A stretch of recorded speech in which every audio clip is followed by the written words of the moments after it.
The price of an empire, a titan's fall and a queen's rise. The Queen's Gambit, alliances forged in shadow. Damian thought the woman on his rival's arm was the wife he'd left behind. He was wrong. He was looking at a stranger who had spent months plotting his demise with enemies he didn't even know she knew. The smile she gave him from across the room was a declaration of war he never saw coming. And as the crowd parted for her and Silas Cade, his perfectly constructed world developed a fatal crack. Time seemed to slow as he moved, his body a machine calibrated for conquest, now forced to navigate a battlefield he hadn't known existed. Each step toward her was a calculation, an assessment of threat. The murmurs of the Ethelberg elite were a low hum beneath the frantic thumping in his ears. They saw a husband moving to greet his wife. He saw a king approaching a pretender to his throne. Every instinct, honed by years of hostile takeovers and boardroom battles, screamed that this was the most dangerous negotiation of his life. He reached her, the scent of her perfume. A subtle jasmine, he'd once bought her in Paris during a rare moment of peace. A cruel reminder of a time before this cold, brilliant stranger had taken her place. The memory was a phantom limb, an ache for something he hadn't even realized he'd lost until this very second. He leaned in, his smile a masterpiece of public grace, a carefully constructed facade for the hundreds of watching eyes, his voice a low, venomous hiss meant only for her. "What is this, Eleonora?" She didn't flinch. Her eyes, the color of a stormy sea, held his without a flicker of fear. In them, he saw not the quiet, accommodating woman who curated art and hosted his dinners, but a general surveying her victory. She raised her champagne flute in a mock toast, the crystal catching the light. "Just supporting my husband on his big night, darling," she replied, her voice smooth as silk, yet carrying the sharp edge of a razor. "Shouldn't I be here?" The subtext was a slap in the face.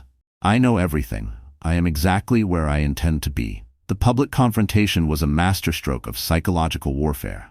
He was trapped, forced to play the doting husband while every instinct screamed at him to tear the room apart, to expose the charade. But he couldn't. She had chosen the terrain perfectly, surrounding herself with witnesses who saw only a loving, if surprising, reunion. He was a predator in a cage of his own making. Before he could formulate a response, a new player entered their deadly tableau, solidifying the checkmate. "Darling, you look magnificent." The voice, rich with old money and matriarchal power, belonged to Serafina Laurent. The 68-year-old titan, whose family company, Laurent Legacy, was the very jewel Damian was about to add to his crown, swept past him as if he were a piece of furniture, her focus entirely on Eleonora. She embraced Eleonora, a genuine, warm hug that spoke of shared secrets and long-established camaraderie. It wasn't a polite society air kiss. It was the embrace of co-conspirators. "So glad you could make it." Damian's blood ran cold. This wasn't a chance meeting. This was a coordinated maneuver. Eleonora and Serafina. It was impossible. He had personally handled the negotiations with Serafina, battling her at every turn. She had fought the acquisition with the ferocity of a lioness, only to be outvoted by her board.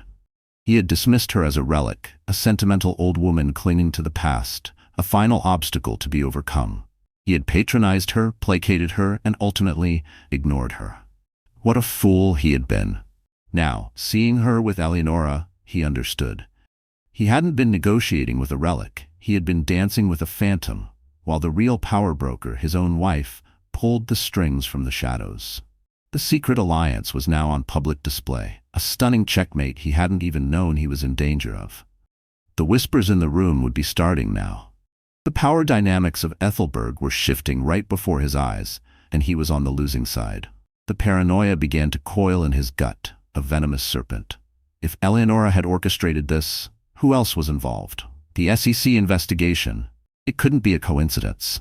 Someone had leaked the meticulously buried details of the deal's darker underbelly, the shell corporations, the leveraged assets, the quiet promises made to regulators. It had to be someone with inside access, someone who knew where all the bodies were buried because they had helped him dig the graves. His mind immediately jumped to the most logical and most painful conclusion. It had to be Isla. He excused himself, his jaw so tight it ached, and strode through the crowd, a shark moving through water, his eyes locked on his destination. He found his private office, a sanctuary of leather and steel high above the glittering city, and pulled Isla Croft inside. The click of the closing door echoing the snap of his composure. The mask of civility fell away, replaced by raw, untethered fury. "What did you do?" he demanded, his voice a low growl that vibrated with contained violence. Isla, his beautiful, ambitious mistress, the woman he had handpicked for her sharp mind and even sharper looks, recoiled as if struck. Her emerald gown, a gift from him, shimmered as she stepped back, her eyes wide with genuine confusion. "Damian, what are you talking about? What's happened?" "The SEC, Isla," he roared, advancing on her until her back was pressed against the cold, unyielding glass of the panoramic window. The city lights blurred behind her, a chaotic symphony of color. "They're investigating the Laurent deal. Someone leaked information. Information that only a handful of people had. Information you had." He had brought her into the inner circle, captivated by her intelligence and the way she looked at him, as if he were a god. He had paraded her through his life, a beautiful trophy to replace the quiet elegance of the wife he had grown tired of. He had given her access, trusted her with secrets he wouldn't even share with Marcus. Had it all been a lie? Was her adoration just a tool to get close enough to plunge the knife in? The thought was a physical pain, a betrayal that cut deeper than any business loss. Her confusion morphed into outrage. Tears welled in her eyes. But they were tears of anger, not fear. "You think it was me? After everything? You think I would do this? That's insane," she cried, her voice rising with disbelief. "I have been by your side every step of this, Damian.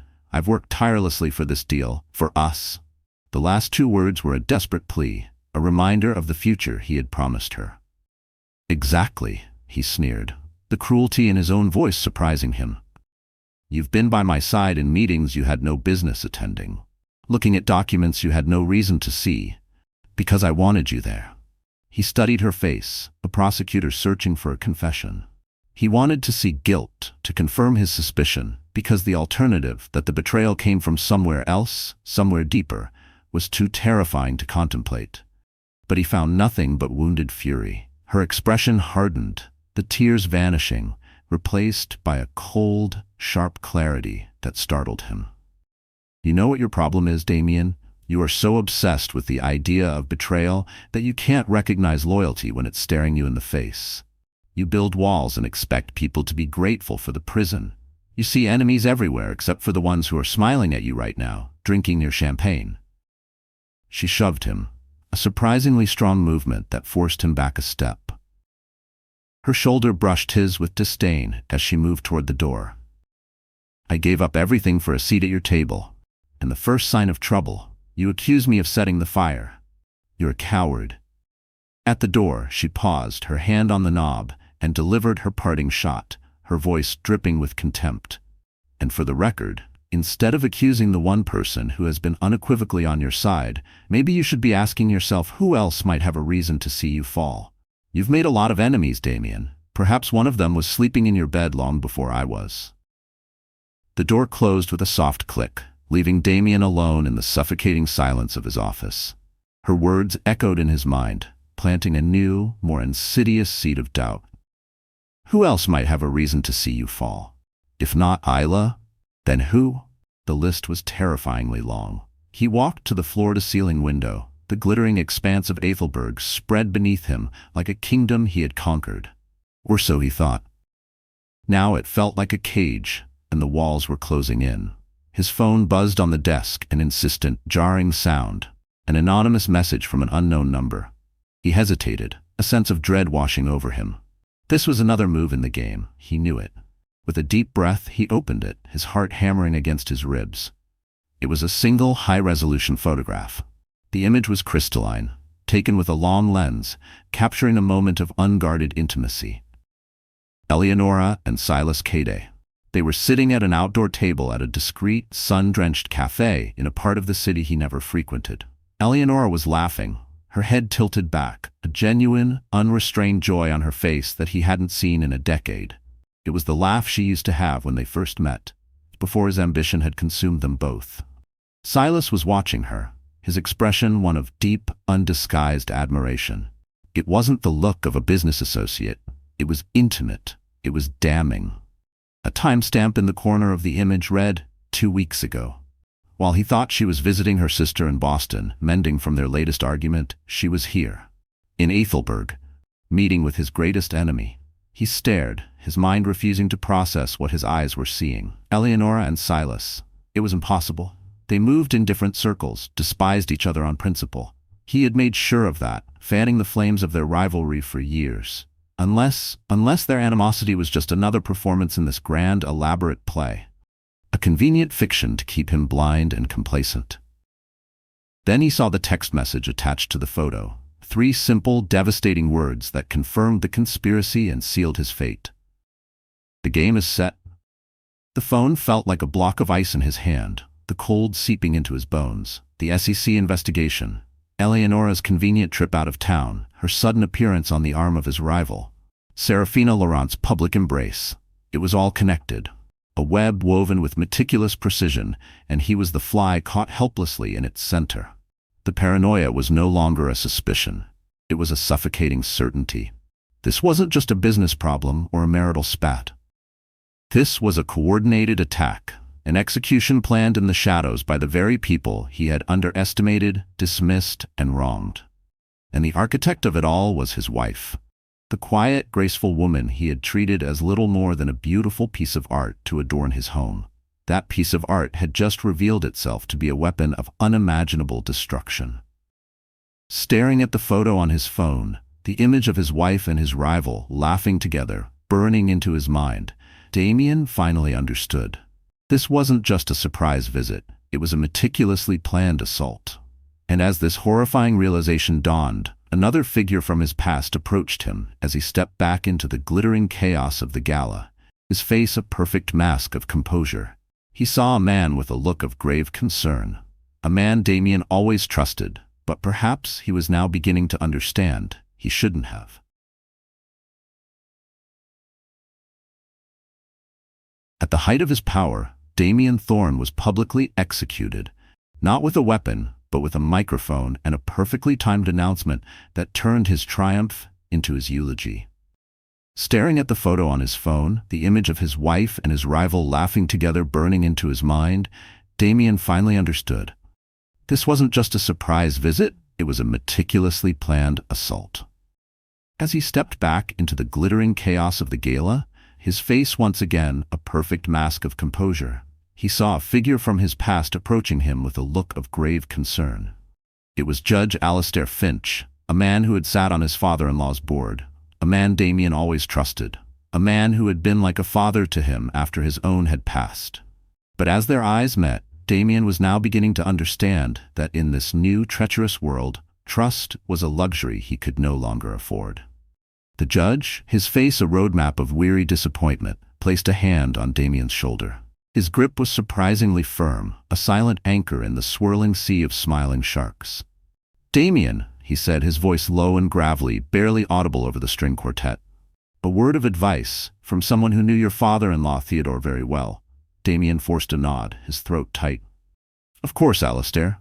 Always." The judge's eyes, shrewd and knowing, scanned the room before settling back on Damian. "Theodore would be disappointed. Not in your ambition, my boy, he had plenty of that himself, but in your blindness. You built an empire of glass walls, Damian. Did you never think someone on the inside might pick up a stone?" The words were a direct hit, a confirmation of the conspiracy that was rapidly unfurling in his mind. "What are you saying, Alistair?" Damian asked, though he already knew the answer. "I'm saying," the judge continued, his gaze drifting towards Eleonora, who was now in deep conversation with Serafina Laurent, "that you should never underestimate the quiet ones, especially not the ones you have wronged. Power isn't always loud. Sometimes it's the silence you should be afraid of. You've been watching the front door for invaders, while the enemy was already in the house, redecorating." Before Damian could process the full, chilling weight of the judge's words, a new ghost appeared at his elbow. It was Marcus Blackwood, his face pale, his hand trembling slightly as he held out a secure tablet. "Damian, you need to see this. It just came through on the board's private channel." Damian took the tablet, his fingers feeling strangely numb. The screen glowed with the cold, impersonal crest of the Securities and Exchange Commission.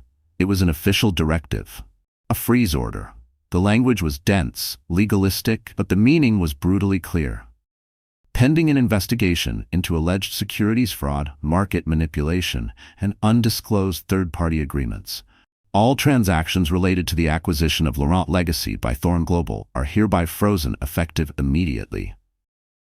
He scrolled down, his eyes scanning the clauses with a kind of detached horror. It was a masterpiece. The order didn't just target the deal. It targeted the specific, intricate vulnerabilities he had created. The offshore shell companies he'd used to leverage the debt, the very ones he'd been so proud of, were named explicitly. This wasn't a random audit. This was a surgical strike, executed with the precision of someone who had a blueprint of his entire financial soul. Who has seen this? Damian's voice was deadly calm, the calm at the center of a hurricane. Just the secure channel. And now you, Marcus stammered, avoiding his gaze. Keep it that way, Damian commanded, handing the tablet back. He felt a strange, perverse flicker of professional admiration. To be taken down with such artistry? It was almost a compliment. But the feeling was quickly consumed by a wave of pure, unadulterated rage.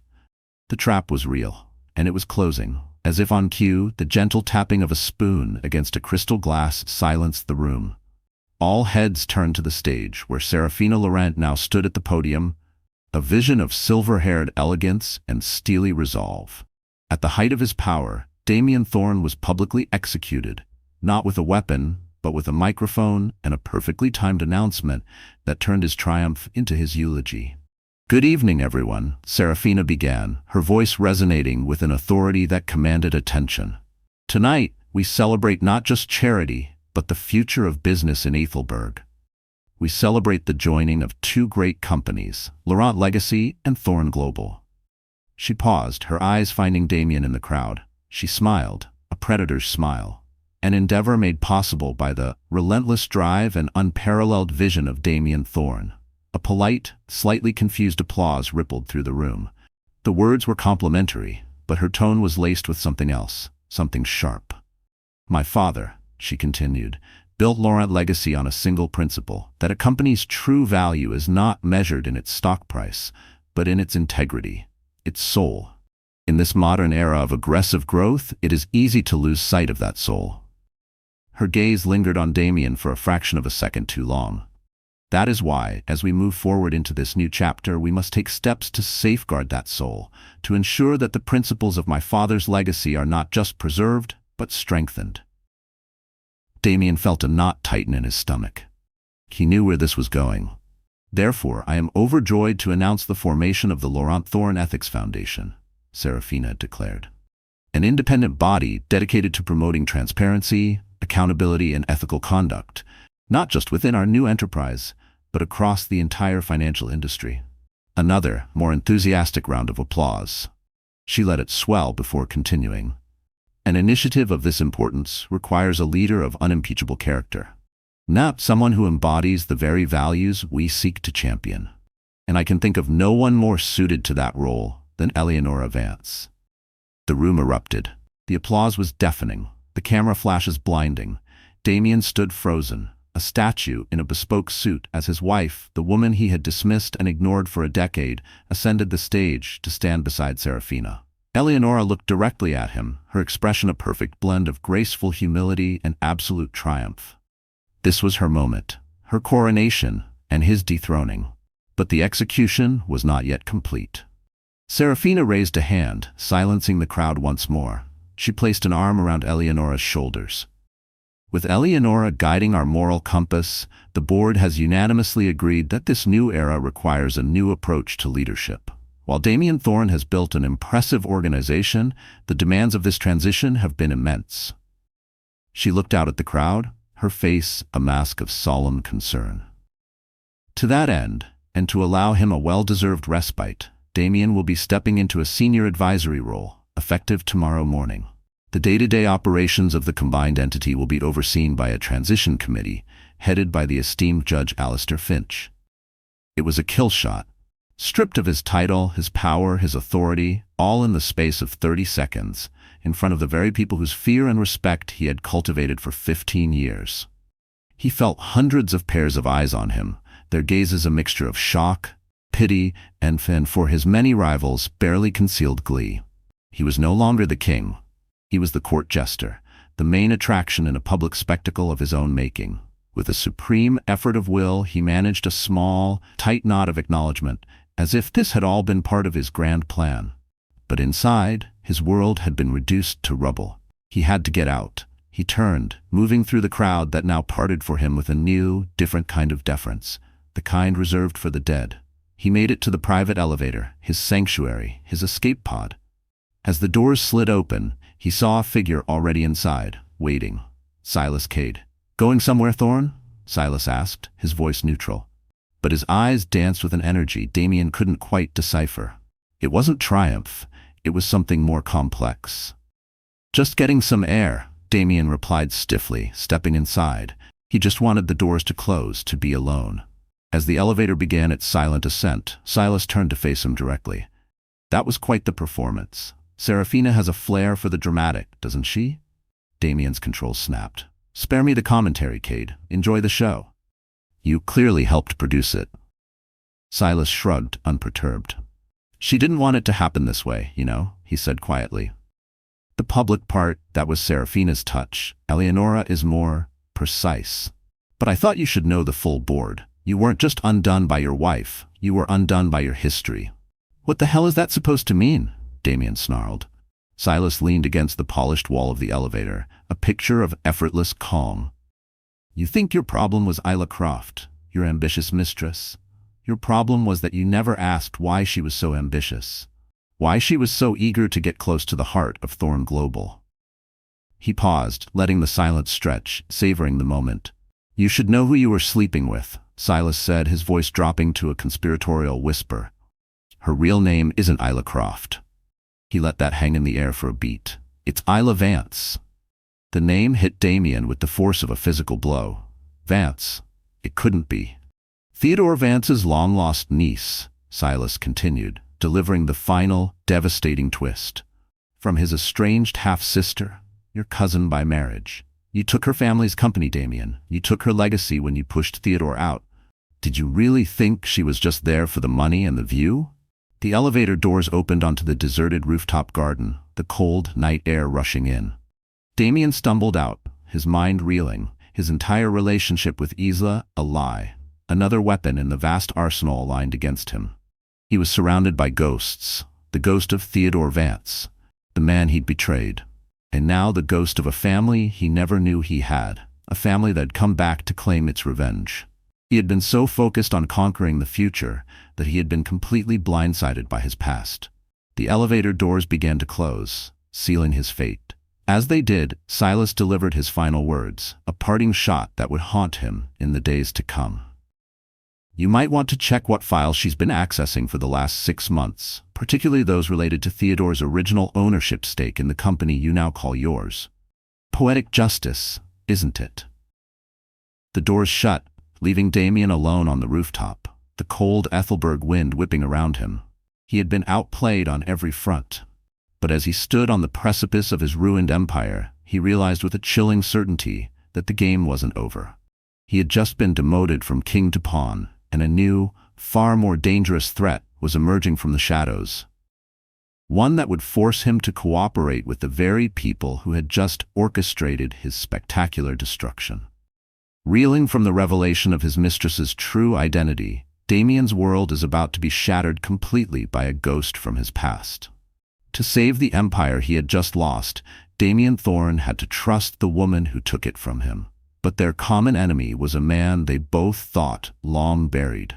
3 days after the gala, Damian was a ghost in his own penthouse. He existed in a state of suspended animation, surrounded by the opulent trappings of a life that no longer felt like his. The city of Ethelberg, once his kingdom, was now a monument to his public humiliation. Newspapers and financial blogs feasted on the carcass of his reputation. "Thorne's Thorne," read one headline. "Titan takes a tumble," read another. He hadn't spoken to Eleonora since that night. She was a phantom who had orchestrated his demise and then vanished, leaving him to rot in the gilded cage he had built, a king with no subjects and no power. The half-empty glass of impossibly expensive whiskey on his desk was his only confidant. The silence of his life was shattered by the shrill ring of his private line, a sound he hadn't heard in days, a number he didn't recognize. He ignored it, letting it go to a voicemail he would never check. It rang again, insistent, and again. On the fourth try, he snatched the receiver, his voice a ragged growl. "What, Damian?" It was Eleonora's voice, stripped of the icy composure from the gala. It was tight, strained, urgent. "Turn on the financial news." "I have no interest in reading my own obituary, Eleonora," he sneered, the bitterness of familiar poison on his tongue. "Are you calling to gloat? To twist the knife a little further?" "There's no time for your self-pity, Damian," she snapped, her voice cutting through his haze of resentment. "This isn't about you, not anymore. It's about the company. Our company. The house is on fire, and whether you like it or not, you're still inside. Turn it on." The authority in her tone, the sheer command, was enough to make him obey. He clicked on the massive screen that dominated one wall of his office. The ticker tape at the bottom was a river of blood red. The newly branded Damian Thorne stock was in a nosedive, plummeting with terrifying speed. Alarms were blaring on the news network. "Unprecedented sell-off," a frantic anchor was saying, her voice tight with panic. "We are seeing a coordinated, high-frequency trading attack on Damian Thorne Holdings, threatening to trigger a market-wide panic. The volume is unlike anything we've seen since the 2008 crash." "A cyber attack," Damian breathed, the whiskey forgotten. His mind, dulled by days of inaction, snapped into sharp focus. Every predatory instinct he possessed came roaring back to life. This was no simple market correction. This was warfare. "The fail-safes have been tripped."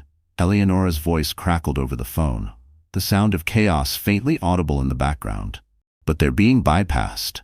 The system isn't responding. Diana and Judge Finch are unreachable, locked in a meeting at the SEC headquarters finalizing the merger paperwork. They can't get out." She paused, and he could hear the sound of her taking a deep, shaky breath, the first sign of vulnerability he'd heard from her in months. "Damian, you're the only one who knows the system's deep architecture. The backdoors, the kill switches you built in. No one else can stop this." The irony was so thick it was suffocating. She had taken his company, and now she needed him to save it. "And why should I?" he asked, savoring the small, pathetic moment of power. "Because if the company goes down, it will take everything with it," she said, her voice dropping, losing its frantic edge, and gaining a cold, hard clarity he knew all too well. "Including your settlement, your personal accounts, every offshore asset you think is hidden. The contagion will be total. You will be left with nothing. Is your pride worth absolute ruin?" She had him. Of course. She had him. She always did. He was a king in check, and she was the only one offering him a way out of the board. "Where do you want me?" he asked, already shrugging on a tailored jacket, the familiar weight a comforting armor. "The crisis room at Thorne Tower. I'm sending a car. You have 5 minutes." The ride through Ethelberg was surreal. The city lights, once a reflection of his own brilliance, now seemed to mock him. When the car pulled up to Thorne Tower, the monument he had built to his own ego, he felt like a visitor. The meeting in the crisis room was an icy truce forged in the fires of mutual annihilation. The massive screens that lined the walls showed a company bleeding out in real time, the cascading red numbers a digital hemorrhage. Eleonora stood at the head of the table, commanding a room of terrified tech analysts with an authority that was both new and utterly natural. She was no longer just his wife. She was the acting head of his former empire, and she wore the mantle well. When he walked in, a hush fell over the room. He was the ghost of Chairman's past, the disgraced king returning to a court that was no longer his. "The attack is routing through a dozen external servers, bouncing signals from 3 continents," a young tech analyst reported, his face grim. "We can't get a lock on the source. It's like a hydra. We cut off one head, and 2 more appear." Damian ignored the stares, his eyes devouring the data streams on the screens. The patterns, the algorithms, the system architecture, it was all his creation. It was like looking at his own distorted reflection. He and Eleonora worked in a strange, tense synchronicity, their shared history with the company allowing them to communicate in a shorthand of nods and half-finished sentences that left the rest of the room bewildered. "It's too sophisticated for a random hacker," Damian muttered, his fingers flying across a keyboard, the familiar clatter, a comforting rhythm. And too personal. They're not just selling, they're targeting our most stable assets, creating maximum structural damage. They know our pressure points. They know the architecture, Eleonora agreed, her eyes fixed on a data flow schematic. The attack isn't just coming from the outside, it has to have an internal component. It's a feint, Damian declared, his instincts taking over. They want us to shift resources to the Asian markets to stop the bleeding there. The real attack vector is here, in Ethelberg. They're going for the core processing unit, the heart. Together, they started digging deeper, peeling back layers of the system's defenses with a shared intimacy that felt both bizarre and frighteningly familiar.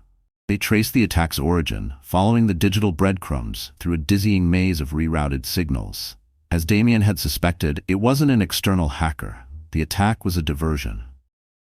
The true source was internal, a Trojan horse planted deep within their fortress. They pulled up the access logs for the company's primary backup server, the system's redundant heart located 10 floors below them. There, Eleonora said, her voice sharp, her finger tracing a line on the screen. Anomalous access? Someone planted a hardware device. When? Damian asked, leaning closer, the scent of her jasmine perfume a faint, distracting ghost. Eleonora's face went pale. 12 hours before the attack began, legitimate access credentials were used. She typed a final command, her knuckles white. The name associated with the access code flashed onto the screen in stark, unforgiving letters. The name was Marcus Blackwood. Damian felt the floor drop out from under him. He took a step back, shaking his head in disbelief. Marcus, his oldest friend, his CFO, the man who had been his best man at his wedding to Eleonora, the man who had celebrated every victory and mourned every loss by his side for 20 years. It was unthinkable, impossible. No, Damian whispered, the word a puff of air. It can't be. He remembered Marcus at his father's funeral, a steady hand on his shoulder. He remembered Marcus toasting him the day Thorne Global went public. It was a betrayal too vast to comprehend. He was your hire, Damian, Eleonora said softly, her voice filled not with triumph, but with a strange, shared sorrow. Your most trusted lieutenant. The betrayal was absolute, a wound far deeper than Eleonora's strategic coup. Eleonora had beaten him at his own game. This was different. This was a brother turning a knife in his back. Suddenly, it all made sense. The SEC leak, the perfect timing. Marcus had been the mole all along. But why? He's not working alone, Damian said, a cold certainty settling in his stomach. Marcus doesn't have the nerve or the skill for this. He's a follower, not a leader. He typed furiously, his mind a whirlwind of anger and clarity, cross-referencing financial transactions linked to Marcus's private accounts, searching for a ghost. And then he found one. A series of encrypted payments routed through a complex web of shell companies, all leading back to a single name he hadn't thought about in 15 years. Cyrus Kane, his former partner, the brilliant but unstable innovator whom Damian had ruthlessly pushed out and bankrupted during his hostile takeover of their first company. Everyone thought Kane had vanished, broken, and defeated. I didn't just beat him, Damian confessed, more to himself than to Eleonora. I erased him. I thought he was a footnote in my history. Turns out he was writing his own book. But he had been waiting, sharpening his knives in the dark for 15 long years, with Damian's best friend as his inside man. The final confrontation took place not in a boardroom, but in the cold, humming heart of the server room. The air was chilled, filled with the constant whir of fans, a sterile cathedral dedicated to the flow of capital. Damian and Eleonora, having isolated the rogue device, made their way to the secure location to remove it manually. As the reinforced door hissed open, they were not greeted by an empty room, but by the one man Damian never would have suspected. Marcus Blackwood stood there, a 9mm pistol held casually at his side. He smiled, a sad, tired smile. I wouldn't bother, he said calmly. Those funds are already beyond your reach. Marcus? Why? Damian asked, the question a raw, open wound. He positioned himself slightly in front of Eleonora, a protective instinct he hadn't felt in years. Why? Marcus laughed, a hollow, bitter sound that echoed off the racks of servers. You really believe we built something together, don't you, Damian? We built a house of cards, a monument to your greed, disguised as financial innovation. You didn't build an empire, Damian. You built a mausoleum for your own ego, and you buried everyone else inside it. Cyrus Kane, Damian stated, the name tasting like ash in his mouth. You've been working with him from the beginning. Cyrus recognized Theodore's genius long before you did, Marcus confirmed, his eyes hardening. When you orchestrated your takeover, forcing a dying man out of his own company, Cyrus vowed he would destroy you. But he needed someone on the inside, someone no one would ever suspect.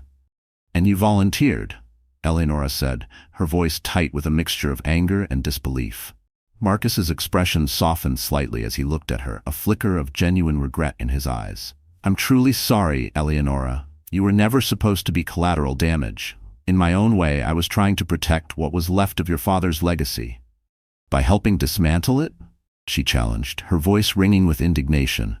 My father believed in building things, Marcus, not burning them down. You're not honoring him. You're desecrating his memory. By ensuring there would be something left to salvage when Damian inevitably self-destructed, Marcus countered. Which he finally has. He checked his watch, a cool professional gesture that was chillingly out of place. In approximately 3 minutes, the last of your personal assets will be untraceable. You'll be left with this hollow victory of saving a company that is no longer yours. Then, I'll be gone. But what Marcus didn't know was that while he was monologuing, Damian had been subtly typing a sequence of commands on his phone, which was linked to the central system. An emergency protocol. A dead man's switch he had designed years ago, born from his own deep-seated paranoia, a final secret he had never shared with anyone. I underestimated you, Marcus, Damian admitted, his voice eerily calm, buying the last few seconds he needed. All these years I thought you were just risk-averse. I never imagined you were playing a longer game than I was. That was always your greatest weakness, Damian, Marcus said, raising the gun slightly. You could never see beyond the next deal. You saw people as assets, loyalty as a line item. You built a fortune, but never an enduring legacy. Behind Marcus, the main terminal emitted a soft, almost polite beep. A new window appeared on the massive screen, displaying a complex web of transactions. Marcus's own carefully concealed financial network, his entire 15-year shadow operation, suddenly exposed and frozen. What did you do? He demanded, whirling around, his face a mask of disbelief. Something you taught me, actually, Damian replied calmly. Always have a backup plan. It's a dead man's switch. If the system detects my biometrics under duress in this room, it automatically locates and freezes the financial assets of anyone else present. Paranoid, I know, but as it turns out, not without reason. Marcus's face drained of color as he watched his 15-year plan, his escape, his fortune, disintegrate before his very eyes. The intricate web of offshore accounts, shell companies, and cryptocurrencies turned from green to red, each one locked down and flagged. The gun wavered in his hand. You can still shoot us, Damian acknowledged, his voice even. But the money is gone. Every account, every shell company, every offshore trust, frozen and flagged for federal review. It's over. For a moment, the room was perfectly still, the three of them locked in a tableau of ultimate betrayal and consequence. The only sound, the humming of the servers that powered the empire they had all, in their own ways, fought for. Then, with a shuddering sigh, Marcus lowered the gun, his shoulders slumping in utter defeat. 15 years, he whispered, the words lost in the hum. 15 years of watching you destroy everything Theodore built. As security guards, alerted by Damian's hidden protocol, burst into the room, Marcus looked at Damian one last time, his eyes filled with a profound and bitter sadness. You haven't won, Damian, he said with quiet certainty. You've just lost everything that ever mattered. As Marcus was led away, Damian and Eleonora stood in the sudden, deafening silence, the aftermath of the crisis settling around them. The immediate danger was averted, but between them a chasm remained, filled with 15 years of unspoken words and unforgivable actions. The immediate threat was gone, but the betrayals cut to the bone. Standing amidst the quiet hum of the servers, they were no longer just enemies. They were survivors of a war fought on multiple fronts. But surviving the war is not the same as winning the peace. Now, Eleonora would give him one final, impossible choice. The immediate threat was gone, but the betrayals cut to the bone.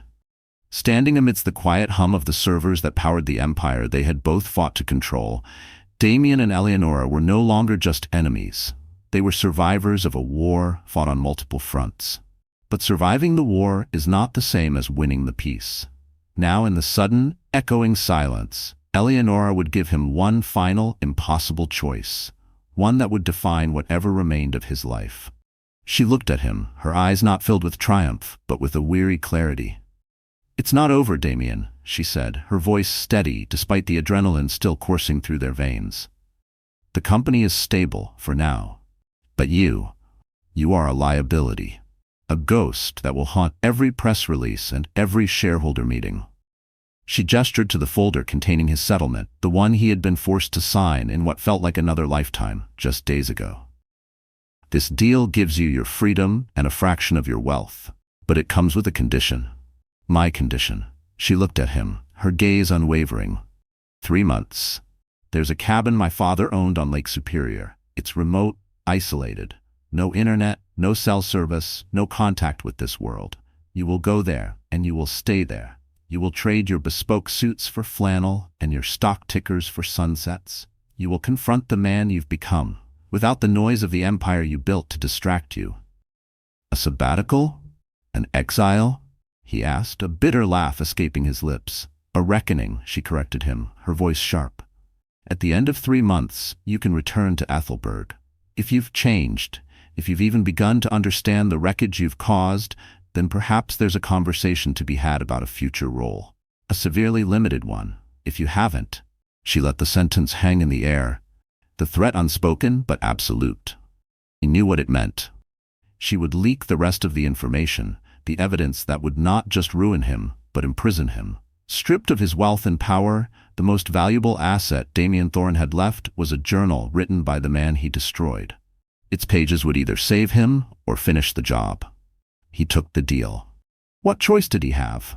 The drive north was a journey into nothingness. The gleaming towers of Ethelberg, monuments to his own ambition, receded in the rearview mirror, replaced by an endless expanse of trees and sky. With each mile, he felt the layers of his identity peeling away. CEO, Titan, husband, liar. He arrived at the cabin, a rustic, unpretentious structure of wood and stone perched on a bluff overlooking the vast gray expanse of Lake Superior. The silence was the first thing that hit him. It wasn't peace. It was an oppressive, deafening void where the constant hum of his life used to be. For the first 2 days, he paced the floor like a caged animal, his hands twitching for a phone that had no signal, his mind screaming for the dopamine hit of a closed deal or a fawning subordinate. He tried to build a fire and filled the cabin with smoke. He tried to chop wood and nearly took off his foot. He was a king stripped of his kingdom, utterly useless in this new, primitive world. On the 3rd night, defeated and raw, he finally opened the leather-bound journal Eleonora had left for him. It was her father's, Theodore Vance's. The elegant, looping script was a voice from the grave. He expected to find condemnation, but the first entry he read was dated 17 years prior, just after Damian had joined the firm. "Had dinner with Damian Thorne tonight. Brilliant young man with an extraordinary mind for finance. But I worry about his hunger. He sees the chess moves but not the people making them. I recognize the ambition. It reminds me of myself at his age before Catherine and Eleonora taught me what truly matters. Perhaps mentoring him will provide the guidance I never had. There's goodness in him beneath the drive and calculation. I saw it in how he spoke about creating security for families, about building something that lasts. The question is whether that goodness will survive his ascent or be sacrificed to it." Damian slammed the journal shut, a tightness in his chest making it difficult to breathe. Theodore had seen him so clearly, both his potential and his fatal flaws, and had chosen to believe in the former. It was a faith Damian had repaid with ruthless betrayal. His days fell into a harsh routine. The physical labor of chopping wood, of making minor repairs to the cabin, left his body aching, but his mind blessedly quiet. The simple, repetitive tasks were a form of penance. In the evenings, by the light of a flickering fire, he would return to the journal. He read about Theodore's pride in Eleonora's quiet intelligence, his fears for her happiness in a world that valued noise over substance. He read about Theodore's own business principles, his belief that a company's balance sheet should include the well-being of its employees and the stability of its community. Met with Damian about the Solaris Tech hostile takeover today, one entry read. He sees it as a brilliant strategic move, a way to absorb their assets and eliminate a competitor in one fell swoop. He can't understand my hesitation. I see the faces of the engineers who built that company from nothing. He calls it disruption. I fear it's just destruction. He has my mind for numbers, but he lacks Eleonora's heart for people. A company without a heart is just a machine, and machines eventually break down. The words were a mirror, reflecting an image of himself he had refused to see for 15 years. He had called it strength, ambition, vision. Theodore had called it what it was, a lack of humanity. 2 weeks into his sabbatical, he received his first and only visitor. He was splitting logs, the rhythmic thud of the axe a kind of meditation, when a rental car pulled up the dirt driveway. Judge Alistair Finch emerged, looking oddly natural in a tweed jacket and boots. Productive therapy, the judge observed, nodding toward the pile of split wood. Theodore swore by it. Damian sat down on a stump, wiping sweat from his brow. I didn't expect visitors. Eleonora doesn't know I'm here, Finch assured him, pulling a silver flask from his jacket pocket. This is between us. May I? He gestured to 2 Adirondack chairs facing the lake. As they sat, he offered the flask. 15-year-old Scotch seemed appropriate. Damian took a sip, the fiery liquid a stark contrast to the cold lake air. Why are you here, Alistair? The judge took his time answering, gazing out at the endless water. I've known 3 generations of Vances, Damian. I watched Theodore build his company with honor. I watched you transform it into a weapon, and now I'm watching Eleonora try to salvage its soul. I wanted to see for myself if there was anything left of the young man Theodore believed in. And your verdict? Damian asked, his voice rough. Still deliberating, Finch replied with a small smile. But I'm encouraged you've lasted 2 weeks without fleeing back to civilization. Theodore only made it 3 days his first time here. He said the silence was too loud. They sat in companionable silence for a while, watching an osprey circle over the water. I thought I was the one moving the pieces, Damian said quietly, the confession tasting like defeat. But I was just another piece being moved. That realization, the judge said thoughtfully, that we're all simultaneously players and pawns, is the beginning of wisdom. The question is what you do with it. He rose to leave, but paused beside Damian's chair. For what it's worth, I think Theodore would be pleased to see you here. He believed in redemption more than retribution. It's why he made sure this place would eventually come back to you. Damian looked up sharply. What do you mean? The cabin, my boy, Finch clarified, pulling a thick envelope from his jacket. Theodore left it to Eleonora with specific, legally binding instructions. It was to pass to you if you ever reached what he called a point of genuine reckoning. He called it his final investment, an investment in your humanity. He believed it was the one asset that would eventually yield returns when all others had been exhausted. With that parting revelation, the judge departed, leaving Damian alone with the envelope. Inside was a letter from Theodore, written in a shaky hand shortly before his death. Reading his mentor's words, his posthumous expression of faith finally shattered the last vestiges of Damian's arrogance. The act of grace from beyond the grave was a heavier blow than any financial or legal defeat. In the weeks that followed, a change began to settle over him. Midway through the 2nd month, he established a new ritual. Each evening, he wrote letters he never intended to send, pages filled with the confessions of a broken man. To Theodore, apologizing for betraying his vision. To Marcus, acknowledging the legitimate grievances that lay beneath his treachery. And most painfully, to Eleonora, confronting the 1,000 small betrayals that had led to the final one. I failed to see you, he wrote one night, the firelight dancing on the page. Not just as my wife, but as a person of substance and vision in your own right. I reduced you to an accessory in my narrative, a beautiful object to be displayed, rather than recognizing you as the protagonist of your own story. Perhaps that is the gravest sin of all, not seeing the full humanity in those closest to us. He also found Theodore's antique pocket watch, which Eleonora had left on the mantelpiece. It was a simple, elegant silver timepiece, not a brand he recognized. It didn't display stock prices or track his heart rate. It just ticked, a steady, inexorable rhythm. He started carrying it with him, the weight in his pocket a constant reminder of a different way of measuring time. Not in quarterly earnings or market close bells, but in the rise and fall of the sun, the slow, deliberate work of becoming a different man. One morning, as the first light painted the lake in shades of pearl and silver, he made a decision. He drove to the small town and used a payphone at the general store. He called Eleonora. "It's me," he said when she answered, her voice sending an unexpected wave of emotion through him. "I wanted to let you know, I won't be coming back next week." There was a long pause. "I see. Is the isolation too much?" "The opposite," he replied, his voice hoarse. "It's not enough yet. I need more time, Eleonora, to understand who I am beyond the person I pretended to be for so long." "How much more time?" "I don't know," he answered honestly, "but I wanted to honor our agreement by telling you directly." Another longer pause. When she finally spoke, her voice was softer. "Thank you for that. Are you finding what you needed there?" "Not yet," he said, "but I'm finding the courage to look for it honestly. That feels like a beginning." "Yes," she agreed softly. "It does." As his self-imposed exile stretched on, he made a promise to himself. He would not return to Chicago to reclaim his former position or status, but to offer whatever expertise he could to Eleonora's vision for the foundation. Whether their personal relationship could be rebuilt remained an open question. Some betrayals cut too deep for simple healing. But for the first time in his adult life, rebuilding his marriage was not a tactical objective or a matter of possession.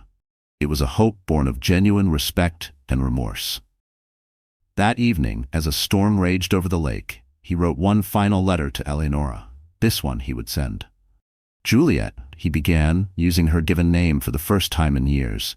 "For months, I have lived in your father's sanctuary, confronting truths about myself I spent decades avoiding. The man who arrived here measured his worth by what he owned and controlled.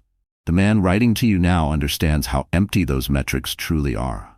When I return, it won't be to reclaim what I lost, but to offer what I might yet become.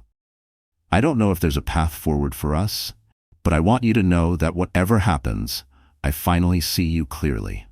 Your strength, your vision, your integrity, the qualities your father recognized and that I was too blind to appreciate. With respect and regret, Damian." He then did something he should have done 15 years ago. He carefully removed the first page from Theodore's journal, the one where his mentor had written of his hopes and fears for the young man Damian had been. He folded it carefully and slipped it into the envelope. It belonged to her, more than it ever had to him. As he sealed the letter, thunder crashed overhead, a fitting punctuation to the end of one chapter and the tentative beginning of another. The empire he had built lay in ruins, but from those ruins, something more authentic might yet emerge. Not a monument to ambition, but a testament to the harder, humbler work of redemption. As the first snow of winter began to fall over the lake, he knew his journey was far from over. What he didn't know was that his letter was about to set in motion a final, unexpected turn in the game, and that his past had one more secret to reveal. After losing everything, Damian Thorne was about to receive the one thing he never knew he wanted, a letter from a dead man that could rewrite his entire future. The man who had been defined by his acquisitions was about to make his most important discovery. As the first snow of winter began to fall over the lake, Damian sent one letter he intended to be read. It was not a plea for forgiveness, but a statement of intent. He was no longer the king of Ethelberg. He was simply a man trying to find his way back. What he didn't know is that his journey was being watched, and one final piece of the past was about to surface, a piece that would change not only his future, but the very foundation of his past. 18 months later, snow fell gently outside the panoramic windows of the Laurent Thorne Ethics Foundation, coating Ethelberg in a pristine white blanket that temporarily softened the city's hard edges. From the 38th floor, the view was magical, skyscrapers transformed into silent, frosted castles. The office itself was the antithesis of the old Thorne Global headquarters. Where Damian's old office had been a cavern of dark wood, black leather, and intimidation, this space was open, bright, and collaborative. Light oak, glass walls, and vibrant local art spoke of transparency and new ideas. Damian Thorne stood at the window, watching the snow accumulate on the ledge. At 49, he looked markedly different. The expensive suits remained, a uniform he couldn't quite shed, but the predatory energy was gone, replaced by a quiet stillness. His hair, once impeccably dark, was now streaked with a distinguished gray at the temples, and the lines around his eyes were no longer etched by sleepless nights of ambition, but by introspection. He was an advisor here, his title intentionally vague, his role surprisingly vital. "The board approved all 3 proposals," Eleonora said, entering her office. She carried a stack of folders, moving with the easy confidence of a woman who was born to lead, a fact Damian had only recently come to appreciate. Even Henderson voted yes, which, frankly, I never expected. Damian turned from the window, a genuine, unforced smile touching his lips. Henderson respects data. The pilot program's results were too compelling to ignore, hard to argue with a 20% reduction in regulatory flags. "Your presentation helped," Eleonora acknowledged, setting the folders on her sleek, uncluttered desk. "You've always known how to speak their language." "I've had excellent coaching," Damian replied, his eyes meeting hers with a quiet gratitude that was still new, still fragile. Their professional relationship, forged in the crucible of his downfall and the subsequent rebuilding, had evolved into a surprisingly effective partnership. After 8 months of brutal self-reflection at the cabin, he had returned to Ethelberg, a man humbled and seeking not to reclaim power, but to offer his expertise on her terms. His insider knowledge of the very loopholes and manipulations he had once perfected had proven invaluable in designing programs to prevent them. It was a strange, ironic penance. Their personal relationship, however, remained a far more complicated landscape. The divorce papers, drawn up during his exile, remained in a file drawer in her desk, unsigned. Neither of them had moved to finalize the separation, nor had they actively attempted to reconcile. They existed in a carefully calibrated balance of professional respect and cautious personal rediscovery, orbiting each other like 2 planets knocked from their original paths, now seeking a new, stable gravitational pull. "Diana called," Eleonora said, taking a seat behind her desk. "The ethics certification program is being adopted by 3 more major banks. Apparently, your reputation for knowing where all the bodies are buried makes compliance officers very attentive during your workshops." Damian smiled wryly. "Poetic justice. Using my former tactics to close the loopholes I once created." A knock at the door interrupted them. Her assistant appeared. "Your 4 o'clock was cancelled due to the weather, Miss Vance, and Mr. Cade called to confirm dinner at 7, weather permitting." "Thank you, Camilla," Eleonora replied. As the assistant left, Damian raised an eyebrow. Silas still making his case? Eleonora met his gaze steadily, without apology or defensiveness. "Silas has been a good friend, Damian, and a powerful supporter of the Foundation. The dinner is a strategy session for the congressional testimony next month." "Of course," Damian nodded, accepting her explanation without pressing. It was one of the many new boundaries he had learned to respect. Her life was her own. He had forfeited his right to question it long ago. The intercom on her desk buzzed. "Miss Vance, Judge Finch has arrived." "Send him in, Camilla." Alistair Finch entered, bringing with him an energy that belied his 78 years. He remained sharp as ever, now serving as the chairman of the Foundation's board, a steady hand guiding their mission. "Damian, good to see you," he greeted, his handshake firm. "Eleonora, excellent work on the Henderson proposals. I told you he'd come around." "Thank you, Alistair. Your legal insights were invaluable," Damian said.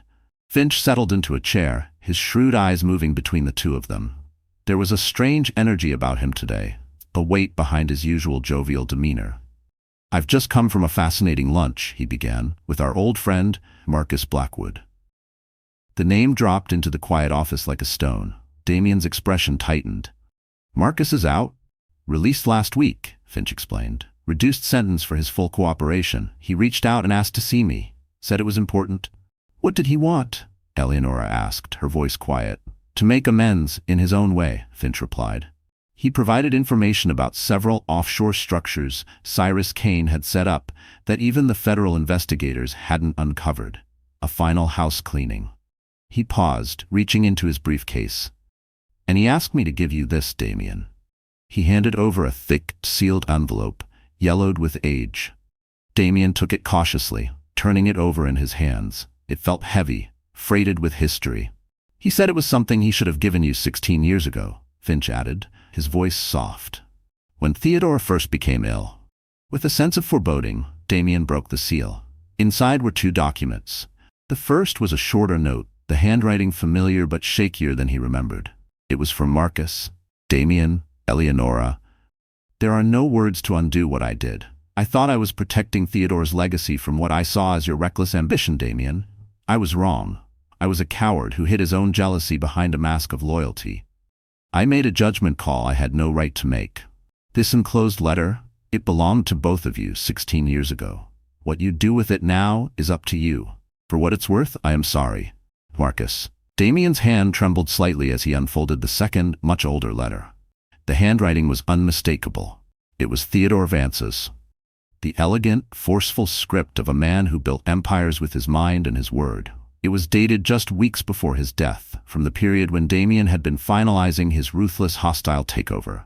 As he read, his expression shifted from curiosity to stunned, gut-wrenching realization. The room seemed to tilt on its axis. "What is it?" Eleonora asked, seeing the color drain from his face.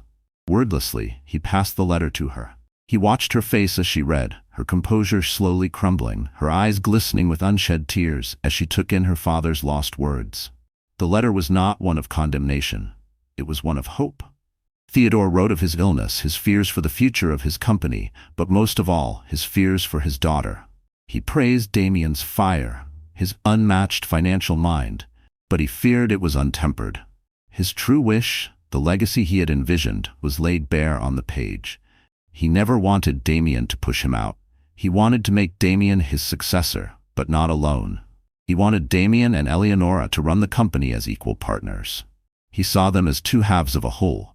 Damian's aggressive innovation balanced by Eleonora's ethical foundation, her innate understanding of people.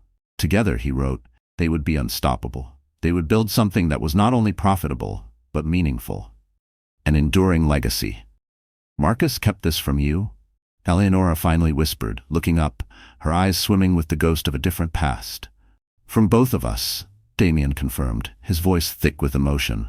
Theodore had instructed him to deliver it if anything happened during his experimental treatment in Switzerland. "Marcus, he made the decision that I wasn't ready, that I would see the offer of partnership as a weakness rather than a wisdom." He sank into a chair, the weight of 16 lost years pressing down on him. And he was right. The man I was then would have rejected it. I would have seen it as Theodore lacking confidence in me, rather than recognizing the genius of balance. I would have destroyed it. The 3 of them sat in contemplative silence, the only sound the soft hiss of the snow against the window. They were absorbing the impossible weight of the revelation. Their entire history, the bitter takeover, the painful estrangement, the years of betrayal and heartache, had been built on a lie of omission. A single, hidden letter. "The question," Judge Finch said finally, his voice gentle, "is not what might have been, but what still could be." He rose, placing a hand on each of their shoulders for a brief moment. "I'll leave you 2 to discuss that. The snow's getting worse, and my driver gets nervous in weather." After the judge departed, Damian and Eleonora stood at the window together, watching the snow transform Ethelberg into something softer, more forgiving. A clean slate. "Your father saw everything so clearly," Damian said quietly, "what I could be at my best, and what I would become at my worst." "He also saw me," Eleonora replied, her voice filled with a rediscovered strength. "Not just as his daughter, or as your wife, but as a counterbalance to your ambition. A partner. A partnership neither of us was ready for." Damian turned to face her fully, his eyes searching hers, stripped of all artifice. "And now?" "Now, we've both changed," she said. "I found a strength I didn't know I had. You found a humility you never thought you needed." She held up Theodore's letter, the paper fragile and precious in her hands.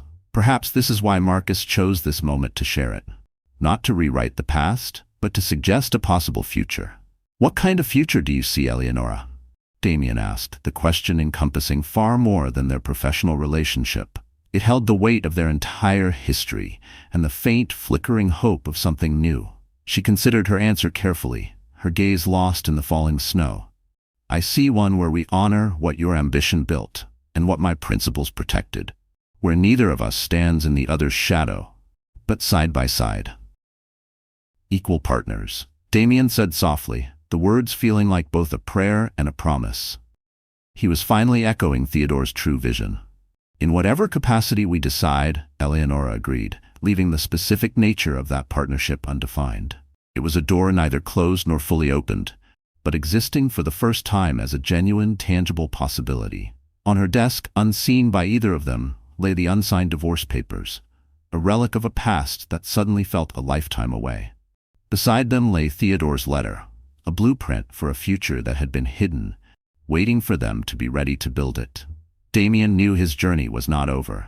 The man he was becoming was still under construction, but for the first time in nearly 2 decades, he felt like he was finally building something that might actually last. Not an empire of glass and steel, but a legacy of redemption, forgiveness, and the quiet, profound strength of a partnership forged in fire and finally ready for the light. So, that's the end of the story, my wonderful friends. You're still here, aren't you? If you're hearing this right now, something in this tale must have touched your heart in a quiet, powerful way. Maybe it was Eleonora's quiet strength, or Damian's long walk through shame into the light of self-awareness.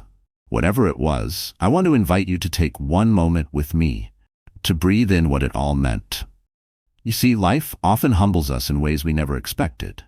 Sometimes we're like Damian, confident, reckless, blind to the damage we cause until it's too late. But like the Stoic philosopher Epictetus once said, it's not what happens to you, but how you react to it that matters. That's the real story here. It's not just about betrayal or revenge, it's about growth. About the hard, uncomfortable beauty of transformation. Eleonora didn't just take back her dignity. She reminded us all that silence can be louder than rage, and that healing doesn't always look like fireworks. Sometimes it looks like walking away with your head held high. And Damian? He learned that power isn't in control, it's in humility. As Marcus Aurelius wrote, the best revenge is not to be like your enemy. That's the healing. That's the turning point. So what about you? Has life ever forced you to rebuild from rock bottom? Have you ever looked in the mirror and decided, enough, I choose better? If you felt something during this story, share it. Like the video. Subscribe to the channel. Join us as we continue to explore stories that reflect what it means to be human. And hey, if you're still here, I see you. You matter. And this, right now, might just be your moment of healing. Until next time, take care of your heart.